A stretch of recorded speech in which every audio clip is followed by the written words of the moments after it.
મહેસાણા આરોગ્ય વિભાગમાં વધુ એક લાલિયાવાડી સામે આવી છે। કડીમાં ખાનગી કંપનીઓમાં મેડિકલ સુવિધા બાબતે મંગાવવામાં આવેલી વિગત દરમિયાન ચોંકાવનારો ખુલાસો સામે આવ્યો છે। કડી કુંડાળ સિવિલ હોસ્પિટલમાં ફરજ બજાવતા મેડિકલ ઓફિસરનું નામ ખાનગી કંપનીઓએ મેડિકલ ઓફિસર તરીકે આપ્યું હતું। ડોક્ટર પરાગ ગજ્જર 5 કરતાં વધુ ખાનગી કંપનીના મેડિકલ ઓફિસર હોવાની વિગતો સામે આવી।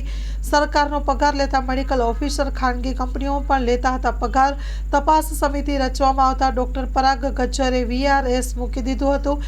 આરોગ્ય વિભાગે હજુ નથી મંજૂર કર્યું VRS। તપાસ સમિતિની તપાસમાં 18 જેટલી કંપનીના ડોક્ટર મેડિકલ ઓફિસર તરીકે નોકરી કરતા હોવાની વિગતો સામે આવી। Story report by Mayur Pandya, Mehsana.